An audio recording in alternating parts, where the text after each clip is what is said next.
ketemu sama aku lagi, Cece Hana.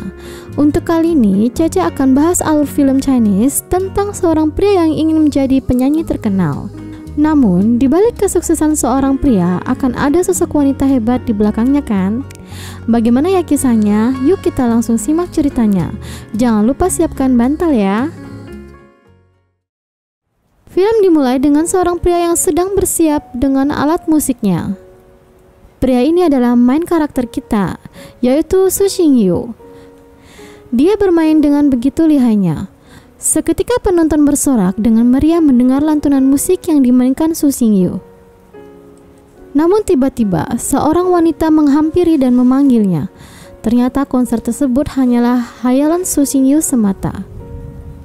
Wanita ini adalah Tianxin, seorang manajer dari sebuah band yang akan tampil di panggung itu. Dan Su Xingyu adalah seorang staf yang bertanggung jawab atas semua alat musik di panggung. Saat band datang dan bersiap, salah seorang dari band itu meminta diambilkan air oleh Tianxin. Namun bukan berterima kasih, drummer tersebut malah berlaku kurang ajar. Tianxin yang marah menyiramkan air itu kepadanya, lalu pergi. Su Xingyu yang melihat hal tersebut kemudian melonggarkan alat musik milik drummer itu. Kemudian berkata kepada Tianxin, kalau nanti akan ada pertunjukan bagus. Pertunjukan pun dimulai. Saat drummer memukul simbol drum, membuat simbol itu terbang mengenai kepalanya. Saat itulah Tianxin sadar kalau itu ulah perbuatan Su Xingyu. Mereka berdua pun tertawa melihat kejadian itu. Setelah konser, mereka berdua pun makan bersama. Tianxin berterima kasih karena telah membalas sikap kurang ajar drummer itu. Namun, disayangkan karena hal tersebut Su Xingyu harus berhenti dari pekerjaan itu. Su Xingyu merasa tidak masalah karena sebenarnya dia juga tidak suka dengan pekerjaannya yang harus menjaga alat musik setiap hari. Tetapi tidak dapat dia mainkan. Menurutnya itu adalah siksaan. Dia juga menjabarkan passionnya terhadap musik dan ingin menjadi musisi. Tianxin kemudian berkata kalau dia ingin menjadi agen talent yang hebat, lalu menjadikan Su Xingyu seorang bintang. Saat jalan pulang, mereka berdua pun hanya berbicara ngelantur tentang Su Xingyu yang akan menjadi bintang besar. Mereka menikmati malam itu berduaan dengan riang bahagia, momen yang akan mereka ingat selalu oleh keduanya. Su Xingyu yang memang menyukai Tianxin akhirnya memberanikan diri untuk mendekati dan mencium Tianxin. Mereka berdua pun berpacaran. Hari pun berlalu. Su Xingyu memberikan sebuah gelang sebagai tanda ikatan karena dia akan pergi jauh. Demi mengejar impiannya, Su Xingyu akan pergi belajar di Inggris sambil bekerja di sebuah restoran milik teman pamannya. Tianxin berniat memberikan segepok uang kepada pacarnya untuk modal hidup di sana. Namun Su Xingyu menolak dan meminta benda yang dapat membuatnya selalu teringat pacarnya itu. Akhirnya Tianxin memberikan sebuah pena yang selalu dia pakai semenjak kuliah. Su Xingyu senang dan akan membuat lagu dengan pena itu. Dan setiap lagu dia persembahkan untuk pacar tercintanya. Tianxin senang sekaligus khawatir bagaimana jika mereka kehilangan kontak. Su Xingyu berkata jika suatu hari hal itu terjadi, maka mereka berjanji untuk bertemu di taman air mancur ini lagi 2 tahun kemudian. Selanjutnya, terlihat Su Xingyu tidur bersama seorang wanita dan ternyata Su Xingyu sedang dalam adegan syuting. Ini adalah 5 tahun kemudian. Su Xingyu sekarang sudah menjadi mega bintang terkenal dan mempunyai banyak fans. Wajahnya pun terpampang di mana-mana. Saat ini dia berada dalam naungan talent agen perusahaan besar yaitu May. Dia mengatakan telah menerima peran untuk film idola remaja untuk memaksimalkan potensi wajah tampannya. Su Xingyu terkejut karena agen manajernya itu tidak pernah berkonsultasi sebelum membuat keputusan itu. Su Xingyu merasa yang disukainya dan terpenting baginya itu adalah musik yang dapat menyentuh hati semua orang. Sesampainya di kantor perusahaan, mereka masih saja berdebat. Namun tiba-tiba Su Xingyu melihat sosok yang tidak pernah dia lihat 5 tahun belakangan ini. Ya, dia adalah Tianxin yang akhirnya mulai hari ini bekerja sebagai manajer di bawah agen talent perusahaan besar. Kita pun dibawa flashback 3 tahun yang lalu, di mana Soo Shin-yoon masih bekerja di restoran Inggris. Setelah 2 tahun di sana, Soo Shin-yoon merasa dirinya tidak ada kemajuan dan berkata ingin pulang saja. Namun Hyun-shin yang merasa lelah dengan hubungan jarak jauh mereka, akhirnya meminta untuk putus. Soo Shin-yoon merasa kecewa dan marah karena keputusan itu. Namun Hyun-shin berkata dalam hatinya sebenarnya dia melakukan itu supaya Soo Shin-yoon dapat lebih bebas mengejar mimpinya tanpa terbebani oleh dirinya. Semenjak saat itulah mereka tidak pernah berkomunikasi hingga akhirnya bertemu pada saat ini. Hyun-shin mencoba berbasa-basi, namun Soo Shin-yoon bersikap dingin dan meninggalkannya begitu saja. Kemudian di dalam ruangan terdengar keributan. Karena Soo Shin-yoon menolak untuk memainkan peran di film idol remaja itu, manajernya terus menceramahinya hingga akhirnya Soo Shin-yoon memutuskan kalau dia akan lebih baik tanpa manajernya itu. Akhirnya manajer Mei pun menantangnya dengan memilih siapa saja yang ada di situ untuk menggantikan, untuk menunjukkan bahwa tidak ada yang lebih baik daripada dirinya. Hyun-shin yang berada di situ ditunjuk Soo Shin-yoon untuk menjadi manajernya. Setelah itu, Hyun-shin bertanya kenapa memilihnya. Soo Shin-yoon berkata kalau dia ingin menyiksanya dengan memperlihatkan kesuksesan sekarang. Hyun-shin yang bekerja di perusahaan itu pun tidak bisa menolak hal tersebut. Keesokannya, Soo Shin-yoon menyuruh Hyun-shin datang ke rumahnya pagi-pagi. Di sini terlihat rumah Soo Shin-yoon begitu besar dengan kolam dan pemandangan indah. Soo Shin-yoon beralasan jika dia memanggilnya supaya dapat mengetahui segala aspek kehidupannya sekarang. Tapi sebenarnya sih cuma ingin pamer sama mantannya itu. Dan berkata kalau dia nggak mencapakannya dahulu, maka ini semua bakal bisa mereka miliki bersama. Karena sikap menyebalkan Shin-yoon itu, Hyun-shin pun tidak akan segan-segan untuk bekerja sepenuh hati kepada mantannya itu. Kesibukan Hyun-shin sebagai manajer sang mega bintang pun dimulai. Dia menganalisis kepribadian Shin-yoon yang tampak menyebalkan kepadanya.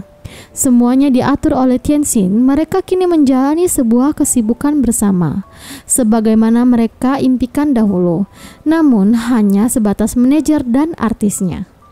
Tiba suatu ketika, Soo Shin-yoon akan mentandatangani sebuah kontrak penting. Namun Shin-yoon menolak tanda tangan karena dia tidak bisa menemukan pena yang selalu dia gunakan. Kesepakatan hampir gagal hanya karena sebuah pena. Hyun-shin mengira hal itu sengaja dilakukan oleh Shin-yoon untuk memalukan dirinya sebagai bentuk balas dendam kepada dirinya. Namun kemudian asistennya tiba dan segera memberikan pena itu, yang ternyata adalah pena yang pernah Hyun-shin berikan dahulu. Hyun-shin terdiam, tak percaya mantannya itu menggunakan penanya hingga sampai saat ini. Selanjutnya, Hyun-shin yang sedang makan dihampiri oleh teman prianya, yaitu Chun Shuan, yang adalah koki dan pebisnis restoran. Dia menggoda Hyun-shin untuk merayunya. Di tempat lain, Soo Shin-yoon juga digoda oleh teman artis wanitanya, yaitu Jing Jing. Namun keduanya merasa sadar kalau hati mereka masih belum bisa move on dari mantannya. Keesokannya, di perusahaan Mei merekrut Gao Mang, seorang artis pendatang yang sedang bersinar. Mei menunjukkan rivalitasnya dengan mengatakan kehebatan koneksinya yang dimilikinya. Dia akan bekerja sama dengan Song Min, seorang produser terkenal yang saat ini sedang mencari bakat baru. Tentunya Hyun-shin tidak mau kalah. Dia mencoba menghubungi Song Min, namun langsung ditutup. Hyun-shin kemudian menemui Song Min, namun niatnya tersebut langsung ditolak mentah-mentah.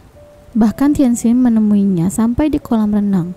Lagi-lagi Song Min tidak suka dengan kedatangannya itu dan menyuruh mengambil kertas yang telah dibuangnya itu. Hyun-shin tanpa ragu langsung menceburkan diri, padahal dia tidak dapat berenang. Namun Song Min memberitahu kalau kolam tersebut tidak dalam. Benar-benar perjuangan ya gengs. Di rumah, Soo Shin-yoon merasa tidak dapat membuat lagu baru. Hyun-shin pun mengajaknya ke suatu tempat supaya dia bisa mendapatkan inspirasi. Sampailah mereka di sebuah kafe di mana tidak ada seorang pun yang dapat mengenali mereka. Saat diminta untuk maju, Hyun-shin membuat Shin-yoon untuk tampil. Shin-yoon maju dan mulai bermain piano yang nada romantis. Hyun-shin pun mengenang masa lalu saat mereka masih bersama, hingga membuatnya tersentuh. Semuanya pun terbawa suasana, dan tidak sengaja di sana ada produser Song Min yang juga ikut menikmati. Selanjutnya, terlihat para staf sedang merayakan ulang tahun asistennya Soo Shin-yoon. Mereka minum hingga mabuk. Tianxin yang maut pun mencurahkan isi hatinya kepada Su Xingyu hingga mengiriminya pesan bahwa dirinya masih mencintai Su Xingyu.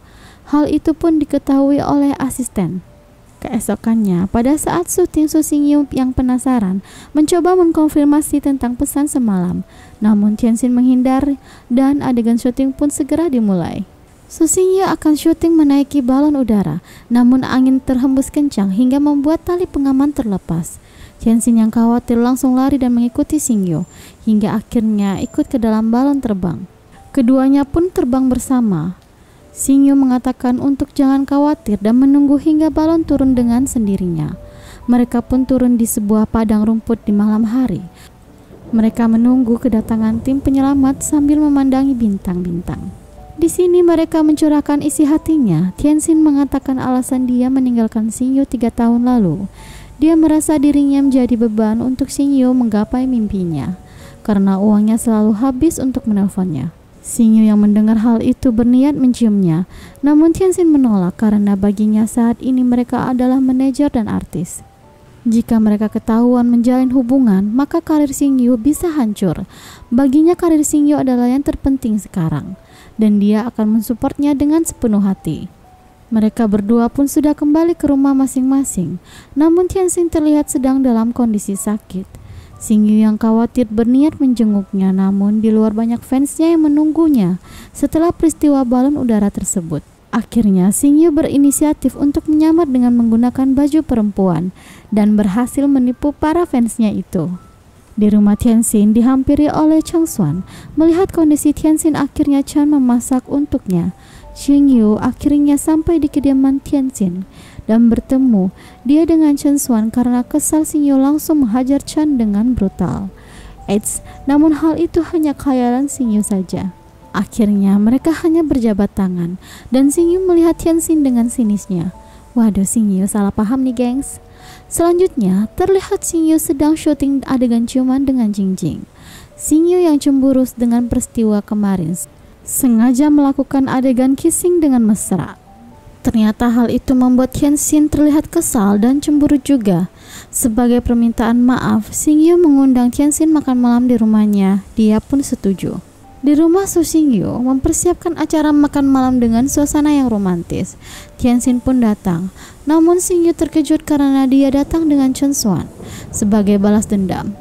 Tak mau jadi nyamuk, akhirnya Xingyu menelepon Jingjing untuk datang. Jingjing pun datang, lalu Xingyu hendak memesan pizza, namun Chen Xuan yang memang jago dalam memasak menawarkan diri memasak untuk mereka. Xingyu yang tidak mau kalah ingin juga memasak. Akhirnya kompetisi masak terjadi. Mereka masak dengan bahan seadanya, namun hasil makanan Chen Xuan terlihat lebih enak dibandingkan dengan Xingyu. Karena kesal, Xingyu mengaduk-ngaduk masakan Chen yang cantik itu. Akhirnya keributan pun terjadi, sampai dress Jingjing pun copot gengs. Kacau banget deh.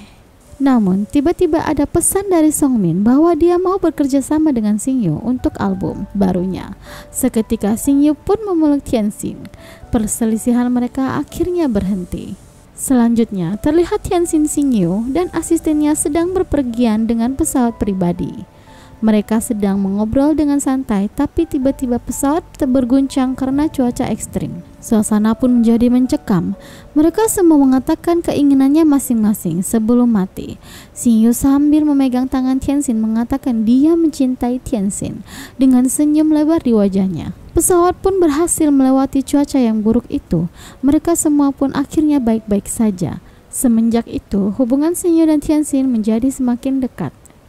Kabar mengenai Songmin yang lebih memilih bekerja sama dengan Xingyu pun terdengar Mei.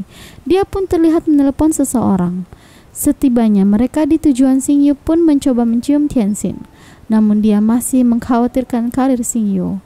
Kata-kata gombal Song Xingyu pun keluar. Dia bisa berkarir di bidang lain, namun baginya Tianxin hanya ada satu orang.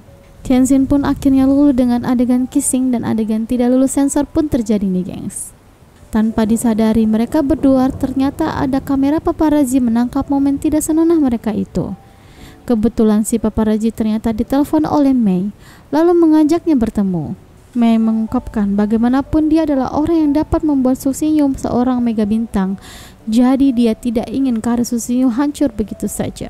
Mei pun memberikan sejumlah uang yang besar. Sang paparazi pun tidak dapat menolaknya.